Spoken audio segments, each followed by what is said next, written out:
Andenken dann wär doch Zeit fir d Interview mat Eide Betrayer. Eide bis nächste Woche. Eide. Da hier op Radio ARA gleich ein Interview mit der norwegischer Metalband Eide Betrayer. Da eng EP kom mat 7 Stecker, mir fenke wohl umtierer echtter Single, wo doch ein Video auf YouTube gëtt, Quidality.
Interview with Eide Betrayer, and I think it's nevertheless I can't hear you now.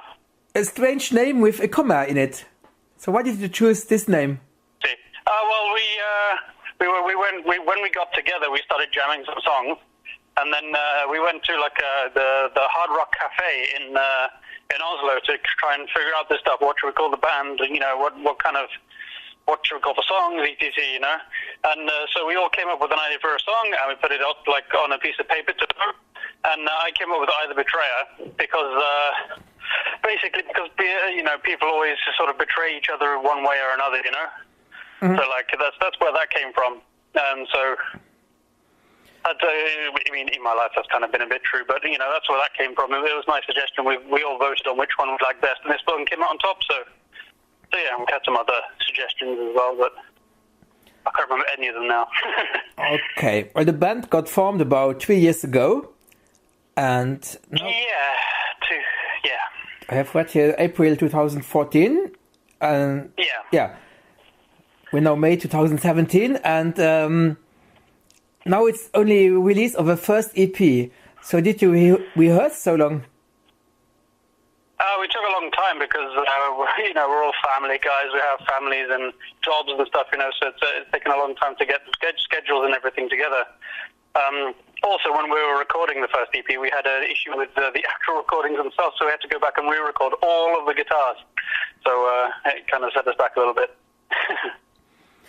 And the lineup, is it so far always the same, or have there been some changes? There have been no changes whatsoever.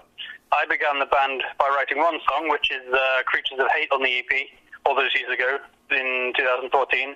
And with the drummer Tari, I was in another band with, and I showed him this song, and he was like, "This is awesome." And then my wife actually said, "Why don't you get this guy Chris, the husband of my best friend, to sing?" And I was like, "Okay, we give him an audition." So he came down with me and the drummer Tadia, and we sang some Metallica tunes. And then he was like, "This is awesome," and we thought he was really good. And then he brought two of his friends, which ended up being the two guitarists. So that's how we came together. So like they're all friends, we're all friends, and it all worked out. So I think if there are going to be any lineup changes, it will be quite a huge effect on the band, to be honest. Mm-hmm. Well, when I look at your band pictures, you don't look like youngsters anymore. So no, we're not. Well, neither am I. So I suppose that you already got some experience all in former bands. Yeah, we have. Me and Tali were in a band called Darkspawn, and we had a single out with the Inferno Metal Festival. I've been working in music for a very long time, not only in bands, but in I was working in a piano bar in Bulgaria and in the USA as well. I've been doing some stuff over there, and I'm here now. So, and they've all had been in bands and stuff before as well. So Tali, about 15 years ago, released an EP with his previous band, like a punk band, as far as I remember. So. Mm-hmm. Well, on your homepage you write that you are playing heavy metal, but while listening to your EP, I thought, well, this is nevertheless no classic heavy metal. Yeah, it's not really classic heavy metal, but we kind of had trouble coming up with a real genre name for it because it's heavy metal, but it's a bit heavier than classical heavy metal, but it's a lot lighter than some other stuff that I listen to personally. And so we were like, what do we call it? And we don't want to put a crazy amount of sub-genre names, it's classical prog thrash death metal, we just sort of call it, it's heavy metal, we're having a good time. It's mostly clean vocals. It's down-tuned to B standard on our guitars, but it's still heavy metal. So, I mean. Mm-hmm. Well, you're writing lots of influences, some classic bands like Metallica, Iron Maiden, Blood Guardian, but also, let's say, more recent music like Rage Against the Machine. Well, it's not so recent. But I think one band where I see a parallel, it's Tool. Tool, yeah. They're huge. I listen to a lot of Tool. So does one of the guitarists, Alex. He listens to a lot as well, and I love that band. There's a lot of, I suppose there's a lot of influence has gone into that. Especially the vocals. Subconsciously, I guess. Mm-hmm. Okay. Then your EP, it's just called 7. Is this because there are 7 tracks?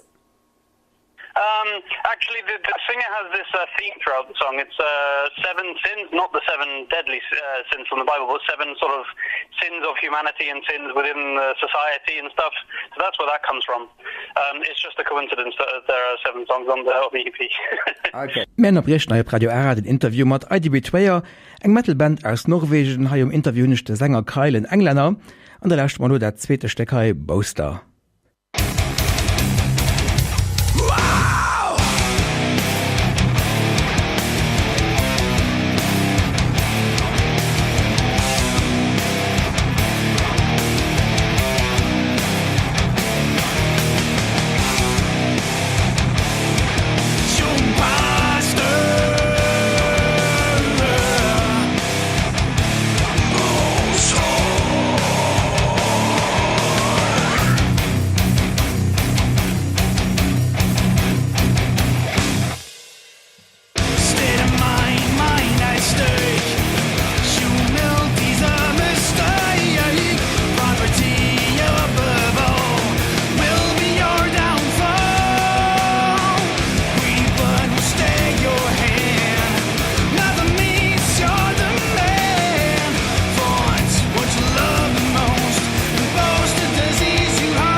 I think that this is an EP that you have released by yourself. Yeah, we're self-released and we paid for everything, and we've launched our own label for it, and we're actually going to expand this label with some other projects that we know of eventually. So we have big plans for the future for both the band and the label. So. And what's the name of the label? Label name is Darkspawn Records, which is the name of the band Tadia and I, the drummer, were in before, and before Either Betrayed became a thing, and that band kind of died because it was just us two, and we wanted to do this way more. It was way more fun and way better songs, and really solid genre. So we took the name from that band and turned it into the record label. Mm-hmm. And however, you're working together with some distribution firms, because I got first a single from your album by Tom Brampton. Yeah, Polymath. Tom's amazing. He's I've worked with him before on because I do reviews as well for. I used to do reviews for Rock and Real Reviews, but they've been shut down. So now I'm starting up with Moshville Times, and I've received things from Tom before, and he was my first thought when I thought we need a PR guy. So I went straight to him, and he's fantastic. He handles us very professionally, and he's gotten us in some great magazines, and obviously this in G2 is a fantastic guy. So is he your only contact, or are there more firms doing distribution? No, it's only Polymath with Tom at the moment. Mm-hmm. Now, you are from Norway, so really quite at the north of Europe. So what countries do you now concentrate on? At the moment, we're concentrating on Scandinavia, so Denmark, Sweden, and Norway. Also the UK, because I'm English and I live in Norway, and the USA, because I have some contacts over there that can get us in the right places and stuff. So, but for the moment, we're concentrating on Europe and Scandinavia. Mm-hmm. And what about the metal scene in Norway? Of course, Scandinavia has always been known for melodic death metal and black metal. But what about more moderate metal? I'm not really into black metal. I love death metal, but black metal for me isn't my thing. The guitarist loves it a lot, but I used to be in another band called Profania, and they were sort of progressive thrash kind of band. And we had some quite good successes. We supported Tankard and Paul Diano, so I think the scene is good for all kinds of metal in Oslo, especially in Oslo. And they have a festival which has all kinds of subgenres of metal up there. So I think it's a big, good open scene for all kinds of music, really. Yeah. Mm-hmm. And so far, have you only been playing in Norway or also in some neighbor countries? Only in Norway with this band so far. Mm-hmm. And now the year slowly comes to its middle. Are there still plans now to tour to promote the album during the second half of the year? Yeah, we're trying to book some stuff, and we've got our fingers in some pies, to put it that way. So we can't really say anything now, but we're in talks of places and other bands to tour with, and promoters as well. So we have a way to go yet, but we're definitely planning on it. Mm-hmm. Also, some festivals in summer. Yeah, we have sent out contact to 2 festivals in Norway, and I think 1 in Sweden. And actually, when I get home tonight, I'm going to send another one out to 1 in the UK, a new one. So, yeah, we've got some plans for that, and hopefully we'll get there. Okay. Then I also would like to talk about your internet presence. Of course, you have a Facebook site with, let's say, more or less 600 followers. Do you think that this is so far a little success? That's a pretty good effort. We put out 2 demos of one of the single and one of the other song, Boaster, a couple of years ago when they were just demos, and we got all those followers just based off those 2 songs. So we were quite surprised, happily surprised. And I thought maybe there's something to this, so we really put everything we had into it. And we try to keep up our web presence. It's difficult with our schedule sometimes, but we do our best. Each member of the band has a different area to take care of. So Chris has Facebook, and I have Twitter, and I think G, the guitarist, he has Instagram. So. Well, you even have an official homepage, idb2.com. That's not so usual for new bands.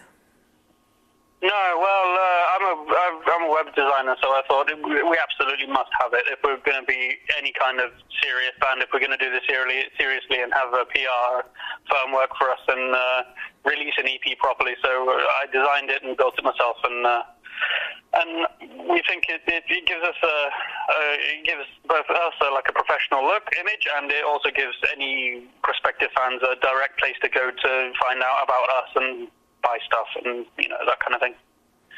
Mm-hmm. And last question, what do you think will be more important, the selling CDs or selling your music digital way? Oh, in this day and age it's difficult because obviously digital sales and digital streaming is way more popular than CDs. The CD sort of hype and popularity died out in the early 2000s, and it's continuing to die. So we have a limited run of CDs for the people that absolutely want one, and of course we ourselves like physical format, so we're going to do a limited run of vinyl in the future too. But I think the way forward is to absolutely go for digital sales and digital streams and downloads, because it's what the people want, and it's the most convenient thing for people to listen to. So I personally use Google Music and Spotify, so I have loads of CDs at home, but I rarely use them anymore, even though I buy them of the bands I like still. So. Dat war op Radio ARA den Interview mat den Norweger IDB2 nach Elastik vun ihrer EP7, die op ihrem egene Label dat Spawn rauskom, an dat wär Humanity.